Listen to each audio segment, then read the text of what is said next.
Hello. तो आज हम बात करने वाले हैं उत्सर्जन के बारे में। Excretion system. अपशिष्ट या खराब पदार्थ को शरीर से बाहर निकालना उत्सर्जन कहलाता है और वे अंग उत्सर्जी अंग कहलाते हैं। जैसे कि मनुष्य में 5 उत्सर्जी अंग होते हैं। त्वचा, जिसको इंग्लिश में स्किन कहते हैं, फेफड़ा, बड़ी आंत, यकृत और वर्क, जिसको किडनी कहते हैं। अब बात आती है स्किन की। यह हमारे शरीर से पसीना, सीलम जो कि बलगम होता है, और नमक। जब आप अपने हाथ को चाटते हैं तो उसमें खारापन दिखाई देता है, जैके में दिखता है, तो वे भी अपशिष्ट पदार्थ है जिसको त्वचा बाहर निकालती है। और बात आती है फेफड़ा, लंग्स। यह ऑक्सीजन के साथ गई हुई O2 को बाहर निकालता है, वाष्प को बाहर निकालता है और बलगम को। अब आप कहोगे कि बलगम तो गले में बनता है, फिर फेफड़ा कैसे इसको निकालता है? तो जो आप आगे को हवा सी मारते हो वो फेफड़ा ही मारता है, जिसकी मदद से बलगम बाहर आता है। अब आती है बड़ी आंत। यह अनपचे भोजन को बाहर निकालता है। जो छोटी आंत से भोजन पच नहीं पाता तो बड़ी आंत उसे मल के द्वारा बाहर निकाल देता है। अब बात आती है यकृत की, जिसको आप लीवर कहते हैं।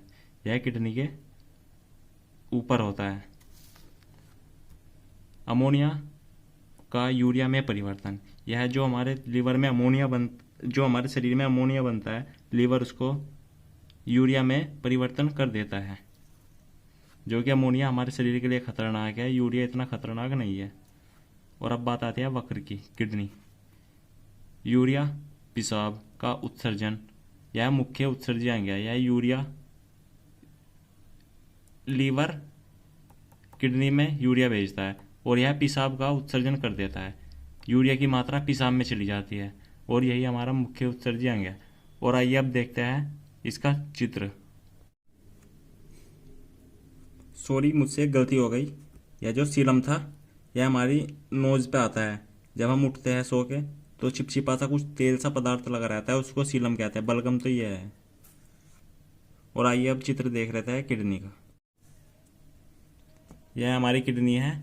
जब 2 किडनी होती है, ये वाली किडनी है, इसके ऊपर लीवर होता है जिससे थोड़ी झुकी हुई होती है, और ऊपर इसके ग्रंथियां पाई जाती है जिसे अधिवर्त या एड्रिनल कहते हैं। यह 2 किडनी है जिसको वक्र कहते हैं। ये किडनी से जाने वाली पेशाब की नलियाँ, जिसके यूरेटीन या मूत्रवाहिनी कहते हैं। ये जहाँ पेशाब इकट्ठा होता है उसको ब्लेडर कहते हैं या मूत्राशय। और यह जहाँ से निकलता है उसके यूरेथ्रा या मूत्रमार्ग कहते हैं।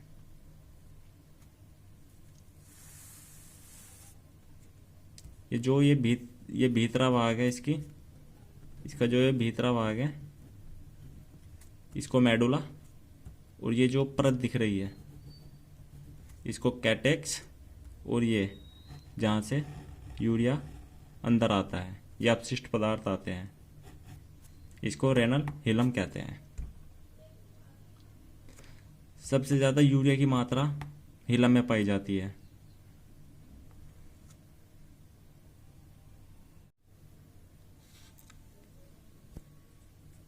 अब बात करते हैं किडनी की।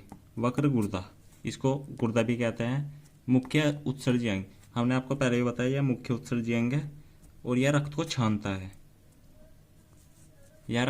है। जो शुद्धिकरण है वो फेफड़ा करता है। इसमें रक्त में ऑक्सीजन मिलाई जाती है और जब इसका शुद्धिकरण होता है यह पेशाब का निर्माण करता है। जैसे कि हमने आपको बताया, एसिड बेस पीएच मान को नियंत्रित करता है। अगर यदि इसमें कोई जहर चला जाए उसको भी निष्क्रिय कर देता है, पर थोड़ी मात्रा में। अधिक मात्रा में खराब हो जाता है और इंसान की मृत्यु हो जाती है। देखो, ये जहर को निष्क्रिय करता है। इसकी संख्या 2 होती है, लेफ्ट और राइट। ये लेफ्ट वाला और राइट वाला।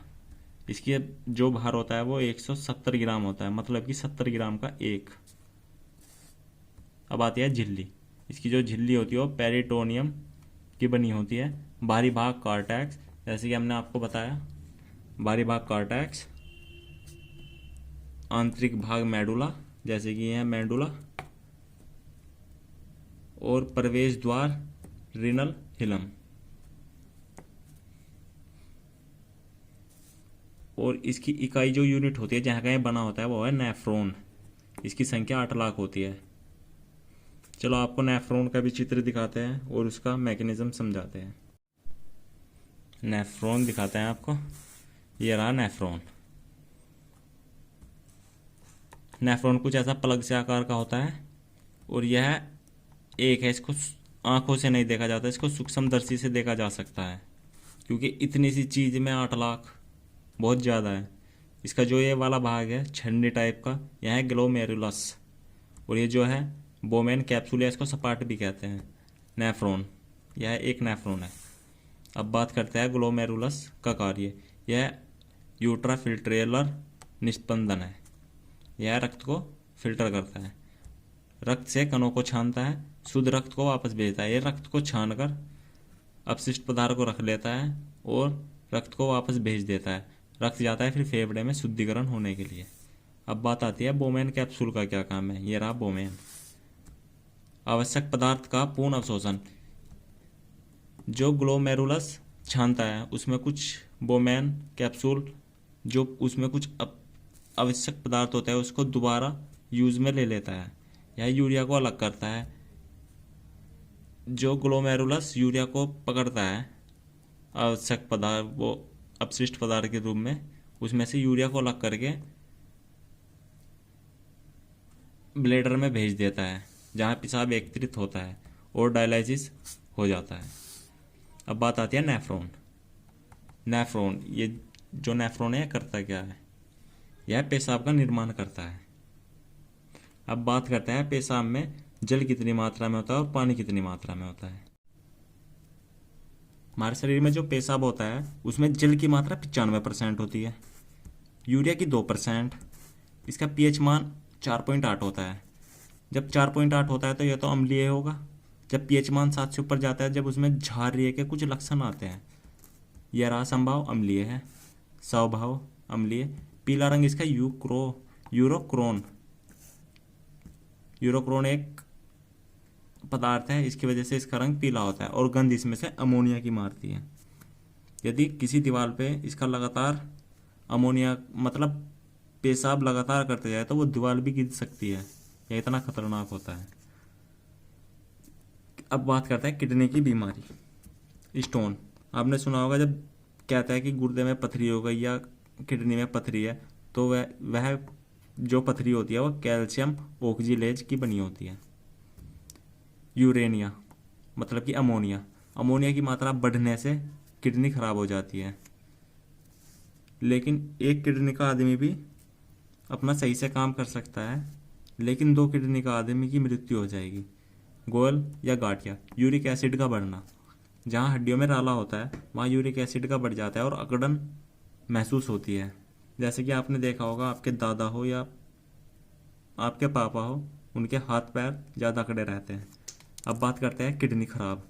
जब दोनों किडनी खराब हो जाती है तो इसके लिए ट्रांसप्लांट 48 घंटे से पहले पहले हो जाना चाहिए, नहीं इंसान की मृत्यु हो जाती है।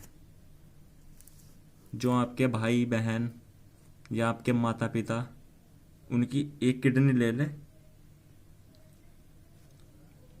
और आपकी जान बच सकती है। 2 किडनी खराब होकर आदमी 48 घंटे से ज़्यादा नहीं जी सकता। उसमें अपशिष्ट पदार्थों की मात्रा बढ़ जाती है और वह मर जाता है। और अब बात करते हैं मुख्य उत्सर्जी पदार्थ, मतलब पेड़ पौधों से क्या निकलता है, मनुष्य से क्या निकलता है, मछलियों से क्या निकलता है, मकड़ियों से क्या निकलता है। चलो देखते हैं उसको। ये रहे मुख्य उत्सर्जी पदार्थ। नंबर 1 पे आता है पादप या पेड़ पौधे। पेड़ पौधे में से जो अपशिष्ट पदार्थ निकलता है वो है लासा या गोंद। आपने लासा देखा होगा, जब किसी पेड़ पे खुरचोगे तो उसमें से एक दूध से निकलता है जैसे मिल्क हो, और गूंद चिपका रहता है। यह दोनों उत्सर्जी पदार्थ है। यूरियोटैलिक, यूरिया उत्सर्जन, यह स्तनधारी करते हैं, जैसे अमोनिया का यूरिया में परिवर्तन होना। इसको मानव और पशु जैसे भेड़ बकरी भैंस आदि करते हैं। अब बात करते हैं यूरिकोटैलिक की। Uric acid. एग्जाम्पल पक्षी सरीसृप। यूरिक एसिड पक्षी जो उड़ने वाले पक्षी है, और सरीसृप जो धरती में रेंगते हैं या पानी में रहते हैं वे हैं, जैसे छिपकली, सांप, मेंढक आदि। अमोनोटैलिक। अमोनिया उत्सर्जन। मछली, कीट, यह सीधा अमोनिया को ही बाहर निकालते हैं। और अब बात आती है ग्वानिन टैलिक। यह ग्वानिन उत्सर्जन। एग्जाम्पल, यह मकड़ियाँ करती है।